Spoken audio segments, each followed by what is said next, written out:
جو سخت بال ہیں اگر نرم نہیں ہیں ان کو بھی دھونا ہے علاوہ وجوب۔ یہ احتیاط واجب لگائی ہے، مکلف کو کچھ رخصت مل رہی ہے کہ وہ کسی اور کی غلیظ میں تھوڑا مشکل ہو جائے گا، ایک چلو ڈالو، تھوڑا اور بھی ڈالنا پڑے گا، وہ ایک کی نیت سے 2 چلو، ایک کی نیت سے 3 چلو، پہلے غسلہ اولا کی نیت سے اس طرح والا کام کرے گا تو وہ غلیظ والے کی جلد تک پہنچے گا، تو تھوڑا اس کا اور ہمارا فرق ہے، تو وہ اور مجتہد اجازت اس کو دیتا ہے تو وہاں رجوع کرے۔ اچھا، ہاتھ میں بازو میں ہاتھ میں کہیں کانٹا لگا ہے تو کانٹا ابھی وہ کھڑا ہے اس جلد میں تو تھوڑی مقدار جلد کی بھی ایسے ہو جائے گی، وہ جو ہو گئی ہے اس کے ساتھ اندر کی طرح تو وہ بھی تو اوپر کا حصہ ہے، اور ہم نے کہا ہے مقام تطبیق میں دقت عقلیہ کی جاتی ہے، اب ہم نے اس دقت عقلیہ کرنی ہے تو کانٹا نکالو یا وہ جلد اس کے ساتھ جو تھوڑی ادھر ہو گیا اس کو نکالو کہ غسل ہو جائے۔ عرفی مقدار یہ موضوع ایسا ہے جس کی اب عرف سے پوچھنے کی ضرورت ہی نہیں ہے، شارع نے خود تعیین کر دیا نا، ید المرافق کر دیا ہے، تو مرافق سے یہ اب جب موضوع کی معنی کی تعیین ہو گئی نا مفہوم کی، اب اس مفہوم کی خارجی پر تطبیق میں دقت عقلیہ کی جاتی ہے، تو یہ اب یاد رہے گا نا کہ مفہوم کی تعیین عرف کے ہاتھ میں ہے، یا شارع خود کرے تو ہی کر سکتا ہے، کبھی کبھی تدخل کر کے خود بھی کر دیتا ہے، اور جب اس مفہوم کی تطبیق کرنی ہے تو وہ ہم نے کرنی ہے اور ہم نے فل دقت کرنی ہے پھر تطبیق میں، تو تطبیق خارجی چیز ہے، موضوع جس پر احکام آتے ہیں وہ ذہنی چیز ہوتی ہے، مفہوم ہوتے ہیں، اگر خارجیوں پر احکام آتے ہیں نا کہ بھائی، تو پھر جو سید المرسلین کے زمانے میں تھے لوگ ان پر تو احکام آ گئے، اور ہم جو ہیں اس زمانے میں نہیں تھے تو ہم پہ تو احکام آیا ہی نہیں ہے، مثلا اقیم الصلاۃ آیا تو اقیموں کا موضوع صرف اگر وہی رکھے جائیں جو خارج میں ہے، اس کو قضیہ خارجیہ بنایا جائے تو پھر ہم پہ واجب ہی نہیں ہے، تو ہم کہتے ہیں کہ جو شریعت کے قوانین بنے ہیں نا وہ علی ناول قضیہ الحقیقیہ بنے ہیں، منطق میں قضیہ حقیقیہ اور خارجیہ آپ نے پڑھا ہے نا، اور ذہنیہ میں موضوع ذہنی، حکم ذہنی، اور اس موضوع نے خارج میں آنا ہی نہیں ہوتا، آنا ہی محال ہوتا ہے، جیسے النوع کلی، نوع خارج میں تو نہیں ہے نا، ذہنی چیز ہے، اور ایک موضوع ہوتا ہے جو خارج اور ذہن دونوں میں آپ جا سکتا ہے، وہ قضیہ حقیقیہ والا ہوتا ہے، کہ مثلا جیسے ہم کہیں کہ الرجل اقوی من المرأة، الرجل سے مراد صرف وہی نہیں ہے جو خارج میں موجود ہیں، بلکہ ذہن میں فرض کر لیں جو آگے والے زمانوں میں آنے ہیں وہ بھی اقوی من المرأة ہوں گے، تو خارجی اور مقدرہ سب کو شامل ہوتا ہے، اور ایک قضیہ خارجیہ ہوتا ہے کہ مثلا الطلبہ الموجودین فی المسجد الہندی الان، اب طلبہ سے مراد صرف یہی ہیں، آگے والے، کل والے، بعد والے، ان کی کوئی بات ہی نہیں، یہ قضیہ خارجیہ پکا خارجیہ، تو احکام قضیہ حقیقیہ کی شکل میں آئیں گے، جو لوگ موجود تھے ان پر بھی آئے اور جو آنے والے زمانوں میں آئیں گے، آتے رہیں گے، ان پر بھی حکم جاتے رہیں گے، تو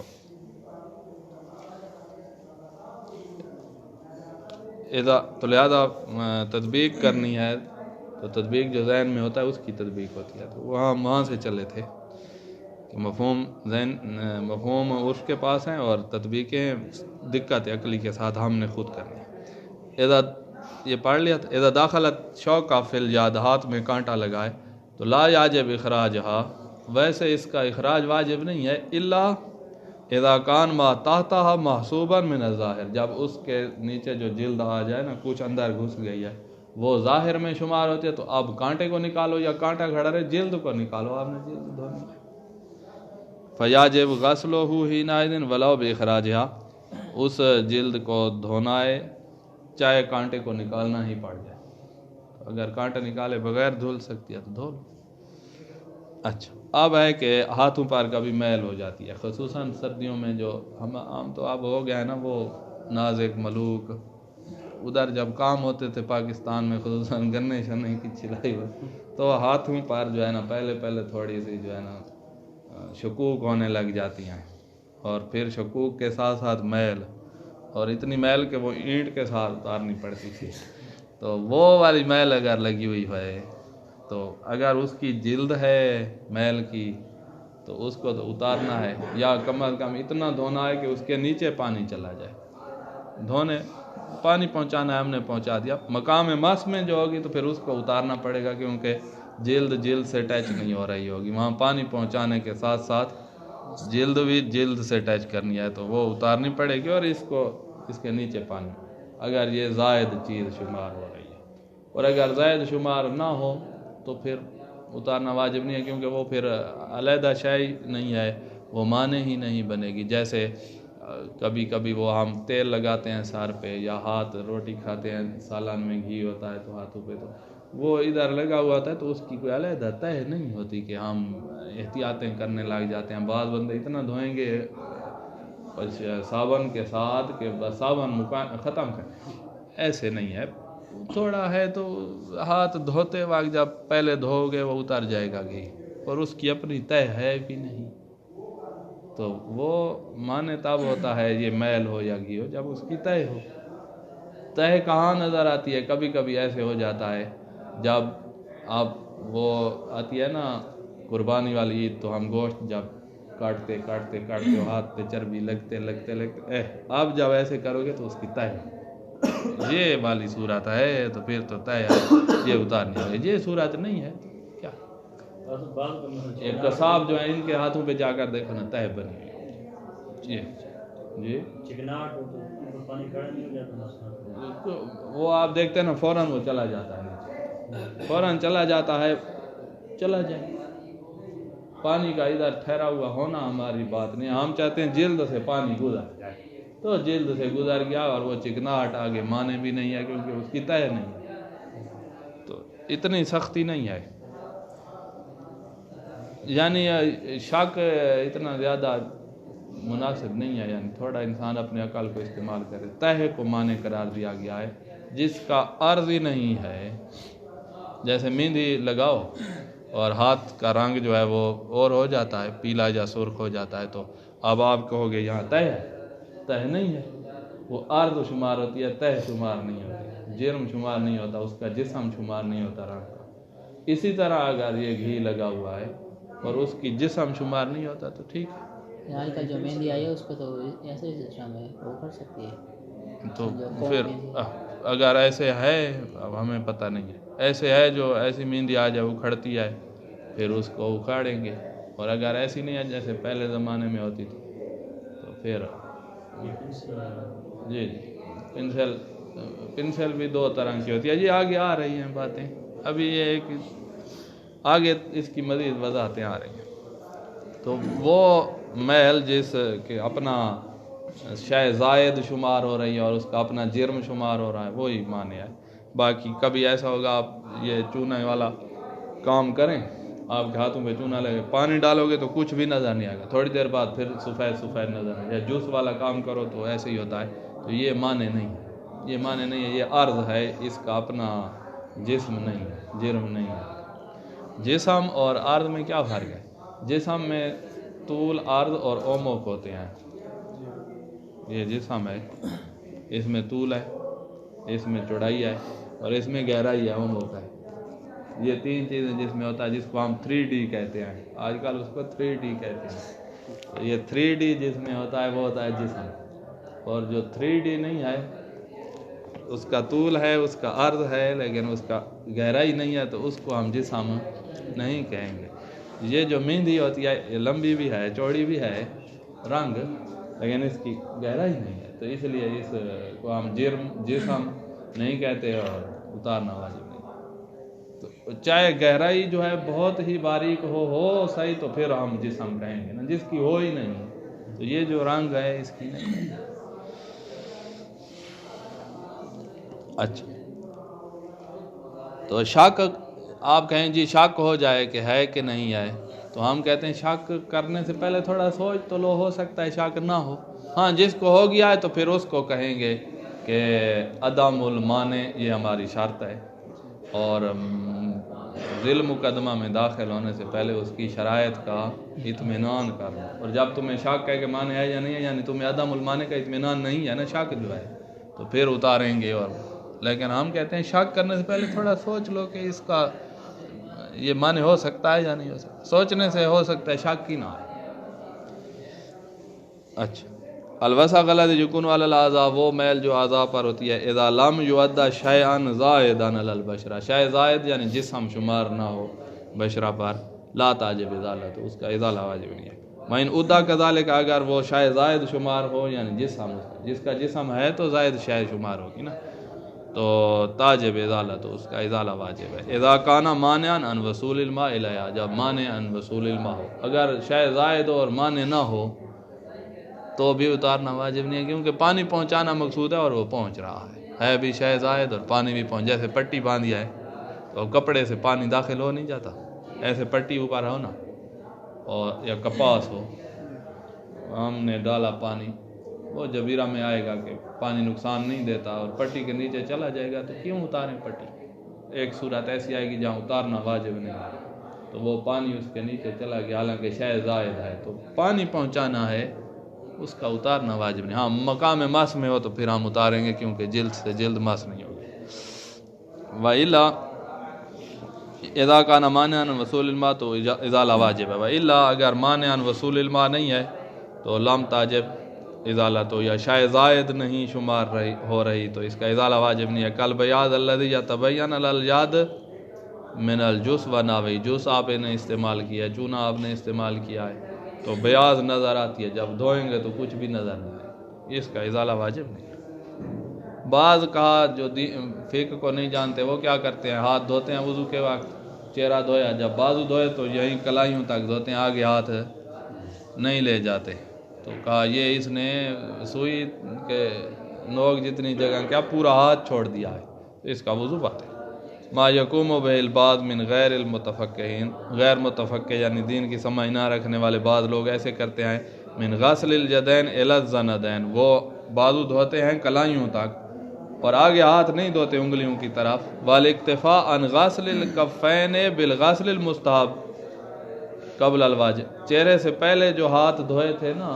مستحب تھا چہرہ دھونے سے پہلے، اسی پر اکتفا کر لیتے ہیں، اور اب جب بازو دھو رہے تھے تو ان کو ساتھ نہیں دھوتے. کہا یہ والا طریقہ جو ہے اس سے وضو جو ہے باطل، وضو باطل. اچھا، اب ہے آگے مسئلہ کہ ہم اگر وضو ارتماسی کرنا چاہیں تو کر سکتے ہیں. کہا ہاں کر سکتے ہو، بس اعلیٰ فل اسفل وہ والی بات محفوظ کرو اور کر سکتے ہو. اب کیسے ہوگا کہ جب آپ چہرے کو ڈبو رہے ہو نا، پانی کا تالاب ہے،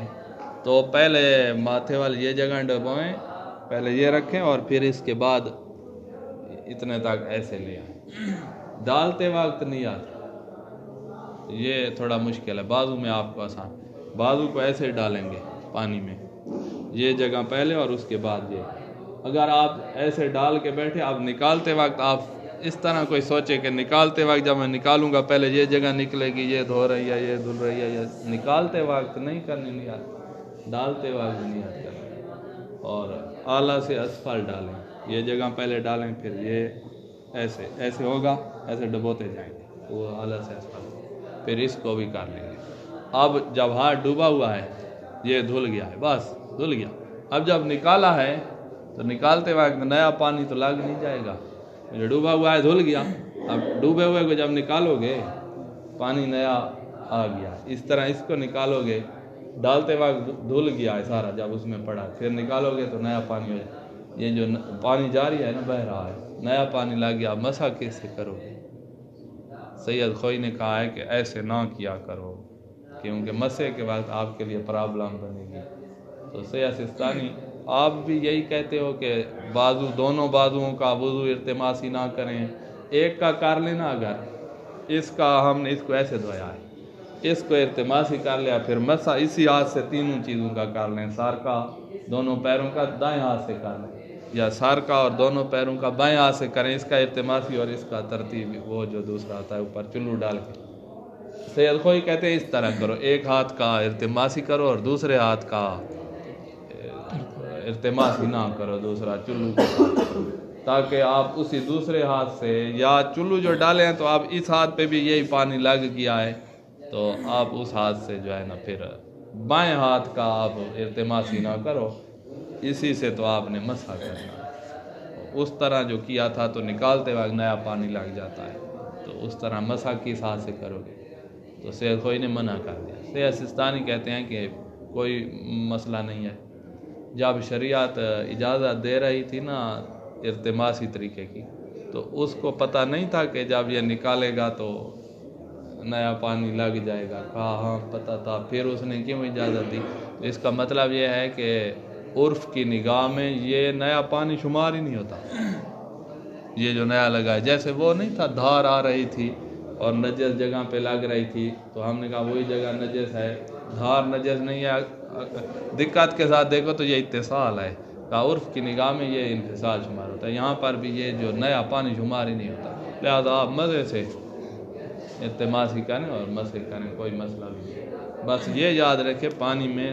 ڈالتے وقت نیت و وضو کی، ایسے نہ کہ ڈال لیا سارا ہاتھ، اب پانی میں پورا یہاں سے لے کر ڈبویا ہوا ہے، اب نکالتے وقت جو ہے وضو کر، اب یہاں سے پانی ایسے بھی جا رہا ہے میں ابھی دھو رہا ہوں، اس طرح نہیں ہے، یہ دھونا شمار نہیں ہوگا، ڈالتے وقت دھونا شمار ہوتا ہے۔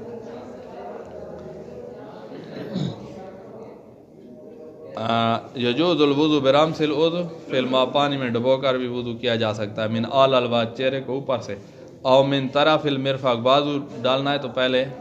مرفق کی جو آخر ہے یہ ابتدا جو ہے اس کو ڈالیں، ما مراد غسل الاعلی فالاعلی فیہما، چہرے اور بازو میں اعلی فالاعلی کا خیال رکھے جیسے کہ اوپر بیان کیا ہے، ولا فرق فی ذلک بین غسل الید الیمنی والیسری، جو ہاتھ بھی دھونا چاہو دھو سکتے ہو، فیجوز ان ینوی الغسل لليسرى بادخالها فی الماء من المرفق، کہ جائز ہے کہ نیت کرے جب غسل کرے بائیں ہاتھ کا،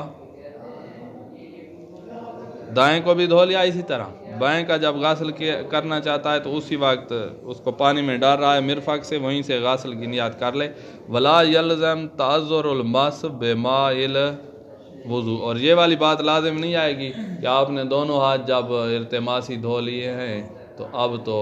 مس بماء الوضو متعذر ہو گیا ہے، مس بالماء الوضو محال ہو گیا ہے، یہ والی بات سید خوئی والی ہمیں قبول نہیں، لأن الماء الخارج معها، ہاتھ کے ساتھ اب جو پانی نکلا ہے باہر، یعد من توابع الغسل عرفاً، یہ غسل کے توابع میں شمار ہوتا ہے، کوئی مسئلہ بھی نہیں ہے، ہذا تو اسی طرح اگر آپ اتنی وہ کرنے لگ جائیں دقتیں، تو آپ نے یہ ہاتھ دھویا ہے، یہ دیکھیں اس ہاتھ کو دھویا ہے سارا، یہ وضو والا پانی اس پہ ہے، ابھی اس کو جو دھونا ہے اور آپ ٹوٹی پہ نیا پانی نہیں ہے ادھر ڈال رہے ہو، تو ایک قسم کا اس ہاتھ پہ نیا شمار ہو جائے گا اگر دقت کرو تو ہم تو اس سے پھر مسح کر نہیں رہے ہوتے، تو کہا یہ دقتیں نہیں ہیں، عرف کی نگاہ میں جو نکالے ہیں بازو تو یہ نیا پانی شمار نہیں ہوتا، ھذا اذا غسل الیمین رمسا ایضا، یہ ہے جب بایاں دھویا ہے نا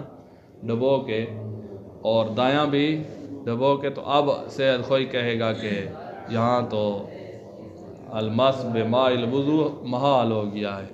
اس صورت میں، لیکن اگر اس نے ایسے کیا ہو کہ ایک ہاتھ اس نے ڈبو کے کیا ہے اور دوسرا بائیں کو ایسے کیا ہے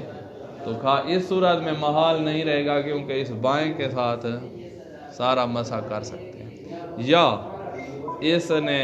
دایاں ہاتھ چلو کے ساتھ دھویا ہے اور بائیں کو ڈبو دیا ہے تو دائیں کے ساتھ سارا مسح کر سکتے، اب آگے مثال وہی لکھ رہا ہے کہ دائیں ہاتھ کو چلو کے ساتھ بائیں ڈبو لیا اور دائیں کے ساتھ تینوں مسح کر لیا، تو یہاں کوئی پھر مالیت نہیں ہوگی، سید خوئی بھی اس پر راضی ہیں جو میں کہہ رہا ہوں، سید خوئی دونوں کو ڈبونے سے منع کرتے ہیں،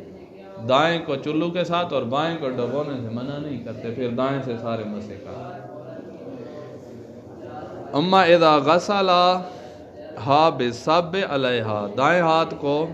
غسلھا، ہا کی ضمیر دائیں ہاتھ کی طرف جا رہی ہے، پیچھے زمین نہیں لکھا، اس کو دھویا ہے چلو ڈال کر، تو فلا اشکال علی کل حال، اب تو کوئی اشکال نہیں ہوگا، اذ یمکن مس القدمین بہا، اسی دائیں ہاتھ کے ساتھ دونوں پیروں کا مسح بھی ہو سکتا ہے، جس طرح اس نے سار کا دائیں ہاتھ سے کیا ہے، دونوں پیروں کا بھی کر لے، لما سیاتی آگے آئے گا من جواز المس بکل من الجدین علی کلال قدمین، کہ مسح جائز ہوتا ہے دونوں پیروں کا، دائیں ہاتھ سے دونوں کا کر لو یا بائیں ہاتھ سے دونوں کا، آگے آ جائے گا۔ ہاذا،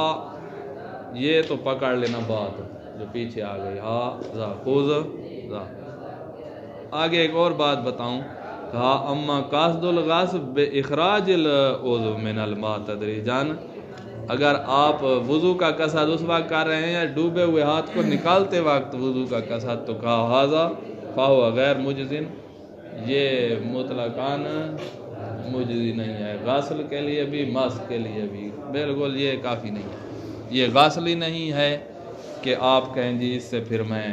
مسح کروں گا وضو والا، اس میں تو کوئی مطلقاً یعنی جو صورت بھی آپ فرض کریں یہ ٹھیک نہیں ہے، چاہے دونوں ہاتھوں کو دھویا ہے، ایک کو چلو کے ساتھ اور دوسرے کو نکالتے وقت، تو یہ دھلا ہی نہیں ہے، آپ مسح کی طرف کیوں جا رہے ہیں، ابھی تو اس کو آپ نے دھونا ہے، واضح، یا دونوں ہاتھوں کو نکالتے وقت والا دھویا ہے تو دونوں نہیں دھلے، مسح کی طرف جاؤ ہی نہیں، تو مطلقاً یعنی دونوں دھوئے ہوں، ایک دھویا ہو اس غلط طریقے کے ساتھ، یہ کافی نہیں۔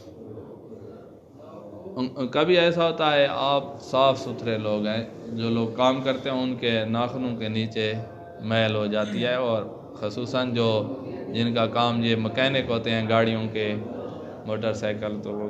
جو کالا تیل ہوتا ہے وہ بھی ہوتا ہے، یہ سب کچھ ہوتا ہے، تو اب کہا آپ کے جو ناخنوں کے نیچے میل ہے، اگر آپ ناخن کاٹیں اور وہ میل ایسی جگہ لگی ہوئی ہے کہ جو جگہ ظاہر شمار ہوتا ہے، تو پھر تو یہ میل مانے بن رہی ہے، لہذا آپ نے میل اتارنی ہے، یا اتنا پانی ڈالیں کہ وہ میل کو کراس کرتے ہوئے آپ کی جلد تک پہنچ جائے، یہ کام کرنا ہو۔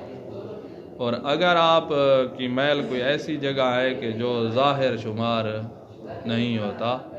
تو پھر اتنے اس کا نکالنا اتارنا میل کا اور ناخن کاٹنا، یہ چیزیں ضروری نہیں ہیں، تو اور جب شک پڑ جائے، مسئلہ یہ ہوگا یہاں، جب شک پڑ جائے تو پھر احتیاط کی جائے گی، یہ ظاہر میں سے ہے یا باطن میں سے آئے، وہ والی جگہ ظاہر میں سے آئے یا باطن میں سے آئے، پھر احتیاط کی جائے، کیونکہ وہ ہے تو اس علاقے میں نا، مرفق سے نیچے ہے، اور شک ہے کہ ظاہر میں سے ہے یا باطن میں سے، تو یہاں پر احتیاط کی جائے گی۔ الوسخ تحت الاظفار، ناخنوں کے نیچے میل ہے، تاجب ازالت اذا کانا ما تحت الوسخ معدودا من الظاہر، اس وسخ کا ازالہ واجب ہے جب ما تحت الوسخ جو ہے جلد وہ ظاہر شمار ہوتی ہے اور باطن شمار نہیں ہوتی۔ وکان الوسخ مانعا من وصول الماء الى ما تحت الوسخ، جب وہ وسخ مانع بھی ہو پانی کے اس جلد تک پہنچانے میں، تو پھر اس وسخ کا ازالہ کرنا ہے۔ یہ ہیں ناخن مثلاً چھوٹے ہیں اور وسخ ادھر کھڑی، ناخن بڑے اور اس کے نیچے وسخ ہے، تو بات وہی ہے کہ ناخن اگر ہم کاٹیں تو وہ وسخ ظاہر پر کھڑی ہے تو پھر وسخ کا اتارنا ہے، یا ناخن نہ کاٹیں اور وسخ نکال لیں تاکہ پانی پہنچ جائے، ادھر جب آئے گا نا تو وہ پہنچ جاتا ہے ناخن کے نیچے بھی، اتنا مسئلہ نہیں ہے۔ ناخن کا اندر والا حصہ بھی دھونا واجب ہے، جو ناخن کا اپنا ناخن خود ناخن، ہاں مرا ہوا جو حصہ ہے، ہاں، اس یہ اسی طرح ہوگا جیسے وہ گوشت زائد ہے یا اسبا زائدہ ہے، تو یہ حد میں زائد چیز ہے نا، یا بال جیسے ہیں، حتیٰ گھنے بال بھی اور اپنے سخت بال بھی احتیاط لازم نہ پر، تو وہ دھل جاتا ہے، خصوصاً یہ خواتین نے لمبے ناخن رکھے ہوتے ہیں، یا تو ادھر سے جب ڈالے گا تو دھل جائے گا، تو دھونا تو پڑے گا، دھونا پڑے گا، ولو احتیاط لازم کی بنا پر، یا کاٹ لے یا دھوئے۔ یہ والی ناخن والی بات آگے ایک مسئلہ آ رہا ہے، وہاں سے ہم حاصل کریں گے، دیکھنا توابع میں سے شمار ہو رہا ہے، توابع الیاد میں سے یا نہیں، کیا کہتے ہو؟ توابع میں سے ہے، ایک دفعہ ہوتی ہے شے خارجی شمار ہوتی ہے، شے خارجی کیسے؟ مثلاً ہم ادھر سے وہ تھی مٹی، وہ گیلی مٹی، ادھر جو کوئی پریشر ہے تو اڑ کے ادھر آ گئی ہے، تو یہ شے خارجی ہے۔ ایک دفعہ ہے اپنی اسی طواب الیاد میں شمار ہو، یا جلد اکھڑی ہوئی ہے تو طواب الیاد میں شمار ہو رہی ہے تو اس کو بھی ساتھ دھونا ہو، اور اگر طواب الیاد میں نہیں ہے تو اس کا دھونا واجب نہیں ہے، وہ اس کے نیچے والی کو دھونا ہوگا، اکھڑی ہوئی جلد ہے۔ تو یہ آگے والے مسئلے سے ظاہر ہو جائے گی، جب یہی آگے مسئلہ جو آ رہا ہے اسی سے ناخن والی بات ظاہر ہو جائے گی۔ تو ہمیں تو وہ ناخن تابع الیاد نظر آتے ہیں، خصوصاً جو ہمارے ہفتے کے بعد بڑے ہوتے ہیں تو یہ طواب الیاد ہیں، اور خاتون نے جو رکھا ہوا ہے انگلیوں کے تو وہ بھی ظاہراً تو طواب الیاد شمار، جب تابع الیاد ہے تو پھر دھونا ہوگا۔ اب دھوئے وَهَكَذَا الْحَالِ یعنی یاجب ازالۃ الوسخ، ہاکذا پیچھے ازالۃ الوسخ کی بات ہو رہی تھی، فیما اذا کسل اظفارہ، ناخن کاٹے،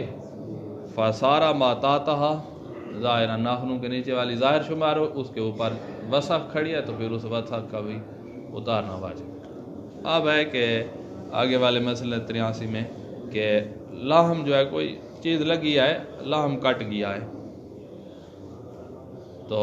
اس کٹے ہوئے کو ابھی جدا نہیں کیا، ادھر ہی لٹک رہا ہے، جیسے وہ چھٹی انگلی تھی یہ لٹک رہا ہے اور شے خارجی شمار نہیں ہو رہا ہے، طوابع میں سے شمار ہو رہا ہے، تو اس لٹکتے ہوئے گوشت کو بھی دھونا پڑے گا۔ اور اگر شے خارجی شمار ہو رہا ہے تو پھر اس کا دھونا واجب نہیں ہے، اس کے نیچے جو نئی جگہ نکل آئی ہے، یہ جو اکھڑ جائے نیچے اور آئے گی، اس نیچے والی کا دھونا ہے۔ اگر یہ اس کے آگے مانے بن رہا ہے تو پھر اس کو کاٹیں گے بھی صحیح، تاکہ اس تک پانی بھیجے، اس کو علیحدہ کرے اور اس کے نیچے پانی جیسے ہی ہو جائے۔ اسی طرح جلد اکھڑی ہوئی ہے تو وہ اگر ایسے ہو رہی ہے، جیسے کپڑا ایسے ہو رہا ہے، ایسے اکھڑی ہوئی ہے، تو وہ کیا ہے، شاید خارجی شمار ہو رہی ہے یا طواب الیاد شمار ہو رہی ہے۔ اگر یہ فیصلہ آپ کر لیں کہ خارجی ہے تو پھر اس کا دھونا واجب نہیں ہے، طواب ہے تو دھونا، اور جب شک پڑ جائے گا تو اصل تو وہ تابع تھی نا، اب شک ہے تابع ہے یا نہیں تو پھر ہم کر دیں گے استصحاب، تو اس کو احتیاطاً ہم دھو لیں گے۔ تو خارجیہ ثابت کرنی ہوگی، خارجی ہے تو پھر دھونا نہیں، شاید خارجی جیسے وہ ہم نے کہا مٹی آ گئی ہے اوپر اس طرح، یا کوئی وہ لگائی ہوئی ہے، کوئی پٹی آ گئی ہے تو یہ شے خارجی ہے، اس کا کیا دھونا واجب نہیں۔ اذا ان کا تعلم من الجدین، ہاتھ سے گوشت کاٹ گیا ہے، غاسل ما ظاہر بعد القط، یہ اکھڑ گیا ہے، اس کے نیچے جو نئی جگہ ظاہر ہوئی ہے اس کا تو دھونا ہے۔ ویاجب غسل ذلک اللحم ایضاً، اس گوشت کو بھی دھونا ہے جو اکھڑا ہوا ہے اور ادھر ادھر ہل رہا ہے، مادام لم ينفصل، جب جدا نہیں ہوا ہے، وَإِنْ كَانَ اتصالُ بِجِلْدَةٍ رَقِيقَةٍ، اگرچہ اس کا اتصال جلد کے ساتھ ایک پتلے سے چمڑے کی وجہ سے ہے اور باقی سارا کٹا ہوا ہے، تب بھی اس کا دھونا ہے، بشرط یہ والی بات اذا لم يؤد شیئا خارجیا، شے خارجی جب شمار نہیں ہو رہا تو دھونا ہے، یعنی یہ تابع شمار ہو رہا ہے، یا شک ہے کہ خارجی ہے یا نہیں ہے، جب شک ہے تو بھی خارجی شمار نہیں ہو رہا نا، خارجی شمار ہونا اطمینان کے ساتھ ہوگا تو بھی دھونا ہے۔ وَإِلَّا، اگر خارجی شے شمار ہو رہا ہے، اطمینان ہو گیا کہ یہ شے خارجی ہے تو فلا یاجب غسلہ، اس کا دھونا واجب نہیں ہے، اور اسی پر ناخن قیاس کر لو۔ وَكَمَا لَا يَجِبُ غَسْلُ الْجِلْدِ، تو اس گوشت کا دھونا واجب نہیں ہے، كَمَا لَا يَجِبُ غَسْلُ الْجِلْدِ الَّتِي اتصل بِسَبَبِهَا، اسی طرح وہ جلد جو جس کی وجہ سے وہ گوشت لٹک رہا ہے، اس جلد کا دھونا بھی واجب نہیں ہے، وہ بھی شے خارجی شمار ہو رہی ہے نا، الا بالمقدار الذي يؤد من طواب اليد، ہاں وہ جلد جو اس گوشت کے لٹکنے کا سبب بن رہی ہے اور طواب الیاد میں شمار ہو رہی ہے، پھر اس کو دھوئیں گے۔ تو بات ہے کہ خارجی ہے یا تابع ہے۔ وَقَذَا لَا يَجِبُ قَطْعُ اللَّحْمِ عَنْهَا، ہاتھ سے اس گوشت کا کاٹنا واجب نہیں ہے، اس کے نیچے پانی پہنچانا ہے جو یاد ہے۔ لِيَغْسِلْ مَوْضِعَ اِتِّصَالِهَا بِهِ، کہ موضع اتصال جو ہے اس کو دھو لے، جو اس کٹے ہوئے لاہم کے ساتھ متصل مقام ہے اس تک پانی پہنچانے کے لیے لاہم کو کاٹنا یہ واجب نہیں ہے، اس کو ہٹا کے پانی پہنچانا ہے، پانی پہنچانا۔ نعم لو عدت الجلد شیئا خارجیا فلا بد من، ہاں وہ جلد اوپر چمٹی ہوئی ہے جو وہ شے خارجی شمار ہو رہی ہے، اور جو اصلی ہے جو تابع اس تک پانی نہیں پہنچنا تو اب کاٹے۔ جب وہ خارجی ہو پڑی پانی پہنچ رہا ہے تو پھر کیوں کاٹے؟ جیسے پٹی باندھی ہوئی ہو، ہم نے کہا پٹی بھی نہ اتارو اگر پانی پہنچ رہا ہے، وہ جبیرہ کے ایک مسئلے میں آئے گا۔ اچھا، وہ سردیوں میں جو شکوک ہو جاتی ہیں، جلد پھٹ جاتی ہے، تو اب اس کی تہہ میں پانی پہنچانا ہوگا، یا کا شکوک بڑی ہیں کہ ان کی تہہ یہیں سے نظر آ رہی ہے، اتنی بڑی ہیں تو پھر تہہ میں پہنچانا پڑے۔ جیسے کبھی وہ پاؤں پہ ہوتی ہیں، ایڑی جو پاؤں کی ہے اس میں ہو جاتی ہیں، تو اب ہم